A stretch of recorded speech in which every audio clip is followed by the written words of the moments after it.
doy la bienvenida a la clase 13 del curso Desvelando los secretos de la historia del arte. En esta ocasión, pues revisaremos algunos artistas del arte barroco.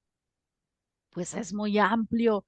El barroco fue un movimiento artístico, cultural, que se dio en el siglo XVII y parte del siglo XVIII, aproximadamente desde el año 1600 a 1750, y se caracteriza por una abundancia de formas, de líneas curvas, de ornamentos, de adornos, de líneas sinuosas, de espirales, de varias líneas rectas, horizontales y verticales. En la arquitectura, en la escultura, pues hay mucho movimiento, hay drama y expresión. Lo mismo sucede con la pintura. Inventan el claroscuro, las figuras actúan, posan, hacen mucho drama. Entonces encontramos que el barroco marcó un periodo de innovación en las artes visuales, en pintura, escultura, arquitectura, en las artes decorativas también. Ya no digamos el teatro, la música, la literatura. Eh, Básicamente, si ustedes piensan en artistas, seguramente serán barroco. Por ejemplo, en la pintura, Rubens, Rembrandt, Vermeer, Velázquez, Caravaggio, españoles, pues hay muchísimos, ¿no? Entonces hoy vamos a ver algunos casos, ¿no? Veremos algunas partes secretas, para que ustedes tengan un acercamiento a este arte barroco. Así que vamos a Y empezar pues, con la iglesia de San Ivo a la Sapienza. Es una iglesia de Roma construida entre 1642 y 1660 por el grandioso arquitecto barroco italiano Francesco Borromini. Por sus valores artísticos, simbólicos, técnicos, se considera pues una de las obras maestras de la arquitectura barroca. O sea, podemos hablar de barroco, un semestre se queda corto, porque cada ujú, país le dio un enfoque distinto, cada artista.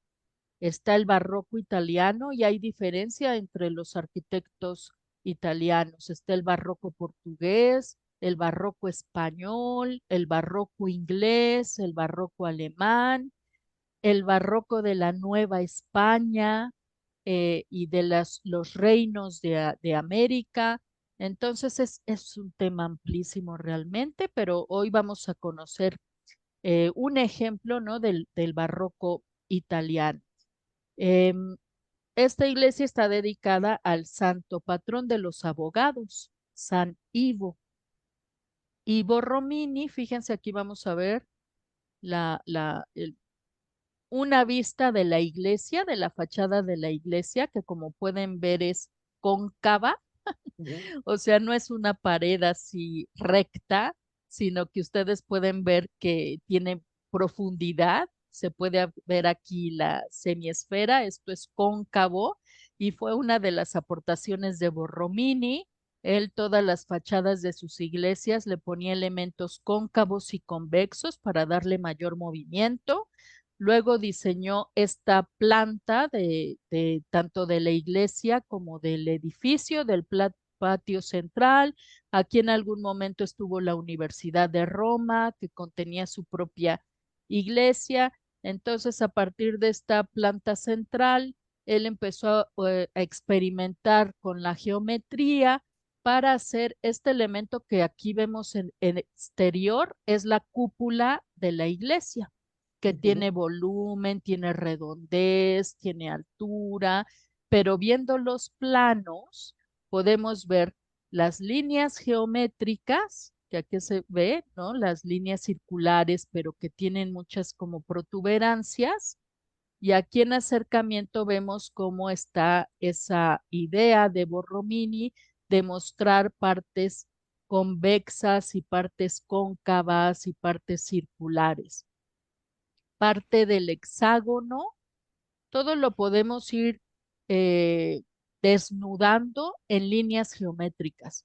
El barroco es muy matemático y el barroco es como una conclusión a la que llegaron los arquitectos después de años, ¿no? Partiendo desde la arquitectura clásica grecorromana y luego en el Renacimiento y todo lo que iban pasándose de generación en generación y de tratados, lo resumieron en el barroco, que ya es una proporción, un movimiento, un número que pues no se hubiera logrado si no hubiera sido a base de los años. Y entonces estamos viendo que pues Borromini parte de los triángulos. Aquí es un hexágono y luego aquí vemos un triángulo equilátero y otro triángulo equilátero. Son dos triángulos para crear la cúpula. Y aquí estamos viendo la cúpula por dentro. Yo les quise traer la cúpula porque normalmente cuando uno ve barroco en la arquitectura se ven las fachadas, ¿no? Las fachadas de las iglesias, porque aunque hubo un gran desarrollo en los palacios, en las residencias, en la historia del arte, cuando se estudia el barroco, en principio se parte en las fachadas de las iglesias, pero el interior de las iglesias e indudablemente las cúpulas desde adentro son fascinantes. Ahí es donde uno ve lo que quería decir el arquitecto. ¿Y qué quería decir? Quería expresar lo divino. ¿A qué vas a la iglesia? No vas ahí como a una casa o a un palacio o a un ayuntamiento. Hay una parte espiritual, hay una parte divina, hay una parte humana divina. Y entonces esa es el mensaje que transmiten los arquitectos barrocos y luego rococós. Y aquí estamos viendo entonces esta majestuosa cúpula desde adentro de esta iglesia de San Ivo en Roma, de Francesco Borromini, que su nombre era Francesco Castello, más tarde conocido como Borromini, que nació el 25 de septiembre de 1599 en Bisone, en el norte de Italia. Creo que actualmente ya es territorio suizo. Entonces es de esa parte del norte de Italia que también es medio suiza. Su padre era arquitecto y de niño fue enviado como aprendiz en el arte de picar y tallar piedra y mármol. O sea, fíjense cómo el oficio es muy importante. Ya lo habíamos visto en la clase anterior con Michelangelo, que iba a la cantera ahí a golpear la piedra y escogía qué bloque de mármol era el indicado. Bueno, pues Borromini para hacer esto tan divino, que nos transmite a un espacio, a una atmósfera, empezó cortando piedra, tallando mármol. Desde niño fue enviado como aprendiz y después, ya un poquito más adolescente, a Roma lo enviaron para estudiar escultura clásica. Y joven todavía entró como también aprendiz con su tío Carlo Maderno, quien era un artista, arquitecto, escultor, quien dirigía los trabajos de la Basílica de San Pedro. Entonces ahí empezó a tallar esto, los ornamentos, por ejemplo, los capiteles, ¿no? Corintios y los detalles, ¿no? Para que vean cómo fue empezando él. Eh, y en 1629, eh, Francesco tendría unos 30 años, su tío falleció y resulta que el papa de ese entonces, que era Urbano VIII, designó a Gian Lorenzo Bernini como su sustituto, así que Borromini quedó como abajo de Bernini, como su maestro era Bernini, pero los dos tenían la misma edad y antes se llevaban muy bien, eran contemporáneos. Y el caso es que esa relación de contemporáneos entre Bernini y Borromini, los dos arquitectos y escultores, los llevó a competir y crear magníficas obras escultóricas y arquitectónicas. Y entonces aquí podemos ver cómo se parte de esta estrella que son dos triángulos equiláteros y que es el sello de Salomón. Este sello de Salomón, a Salomón lo vamos a oír muy mencionado en el barroco, representaba la Trinidad. Y Borromini fue uno de los arquitectos que no solamente quería crear obras artísticas eh, que le pagaran por su trabajo y ser reconocido como un gran arquitecto, sino que también estaba comprometido con el mensaje religioso, simbólico que ofrecían sus obras artísticas, ¿no? Entonces vamos a encontrar que no solamente él, es algo muy característico de la arquitectura barroca, todo es símbolo, todo tiene símbolo. El número del, si es hexágono, si es octágono, si utilizan estrellas, si utilizan flores para decorar, las proporciones de los edificios, la orientación, a quién está destinada la iglesia, a qué santos y qué santos están ahí en escultura, en pintura, dentro de las iglesias. Todo es simbólico y todo tiene un significado. Y si uno se pone a estudiar una iglesia barroca en particular, es un libro para que se den una idea, ¿no? Entonces, viendo esta cúpula, vemos que tiene una fantástica figura, ¿no? Que nos recuerda las mandalas orientales. Vemos que tiene tres exedras, que son estas partes circulares, que son convexas, ¿ah? Que vemos aquí que son tres, y tenemos estas partes cóncavas. ¿Ah? Lo cóncavo y convexo siempre va a estar en las obras de Borromini. Vemos los ventanales que dejan entrar la luz. La luz es parte fundamental de la arquitectura barroca, pero en un sentido diferente de la gótica.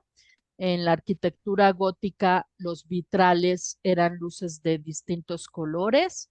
En el barroco, sobre todo es la luz blanca. La luz blanca representa lo divino, representa a Dios, representa al Espíritu Santo, representa, como es el caso de esta iglesia, a la Trinidad, y tratan de crear un ambiente y una atmósfera muy particular en el espacio. Entonces, la Trinidad está representado en la cúpula, ajá, en este caso, ¿no? Pero también lo vamos a ver en muchos elementos de la fachada de otras iglesias de Borromini.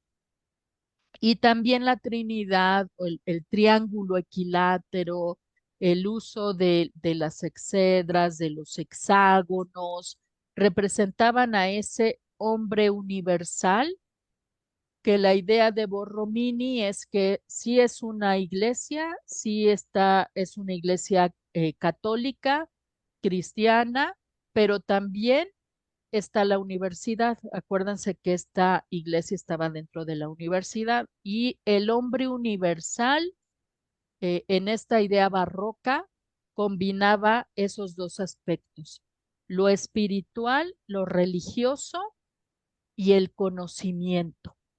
Y era una situación muy chistosa porque decían, a través del conocimiento puedes llegar a lo espiritual. Era una idea que se tenía en ese entonces de la universidad. Y entonces vamos a ver cómo hay muchos aspectos importantes en esa iglesia de San Ivo. Por ejemplo, en la parte superior, digamos que coronando la cúpula, aquí estamos viendo por fuera esto. Esto que les estoy señalando es la linternilla, que aquí lo estamos viendo desde adentro y aquí lo estamos viendo desde afuera. Esa es la linternilla. Tiene una forma en espiral, ¿ah? O le dicen helicoidal, que va a ser helicoidal, que va a ser muy típico del barroco. La espiral tiene que ver con la ascensión. eh, y en este caso, la idea de Borromini es una ascensión a la cual llega el hombre universal, el ser humano universal, a través de combinar lo espiritual y el conocimiento. Y también es símbolo del faro de Alejandría, que en este caso Borromini plantea que la iglesia actúa como un faro para los fieles y como aquí se ven pues ya las construcciones a un lado, tal vez desde ciertos puntos de vista a lo mejor no se alcanza a ver la linternilla, pero en ese entonces eh, la idea es que se viera desde lejos y que sí fuera un faro al cual pudieran llegar todos los feligreses. Ahora, si se fijan, tiene aquí unas protuberancias en la parte de la espiral que va subiendo y esas protuberancias son llamas, llamas de piedra que indican el fuego que ilumina el camino de los católicos. Entonces les digo que todo tiene un significado y es muy interesante porque muchos de estos significados vienen desde tiempos remotos y fueron retomados en el barroco. Vienen desde los tiempos de Salomón o desde los tiempos del Faro de Alejandría, por ahí del siglo III antes de nuestra era. Entonces se toman todos esos elementos y además de los significados que tenían en los tiempos antaños, se le agregan o se convierten en símbolos ya cristianos o católicos, ¿no? Y aquí estamos viendo el interior. Fíjense en el color de la piedra, en la luz, en el espacio, los ventanales, vean todas las estrellas que están decorando, los ángeles, aquí los frontones. Cada barroco es distinto. Es muy diferente, por ejemplo, del barroco que vemos en lo que era la antigua Nueva España, las iglesias barrocas que vemos, por ejemplo, en México, en Puebla, en el centro histórico, que vemos una proliferación de dorado y que eso viene del barroco español, ¿no? Aquí en el barroco italiano vemos mucho el color blanco, ¿no? Le dan un especial valor a la luz para crear armonía, pero no solamente está la luz. Vean las líneas, curvas. Ajá, lo que les platicaba de cóncavo, convexo y todo eso, ¿no? Em, Todo esto era para crear esa atmósfera espiritual en los feligreses, ¿no? Y que se dieran cuenta que su vida cotidiana se daba en lo terrenal, pero cuando entraban a estas iglesias veían lo divino y lo espiritual, ¿no? Entonces, el muro blanco, el espacio, la luz, todo esto tenía esa idea de ambientación, de teatralidad, de escenificación, que fue algo característico del barroco.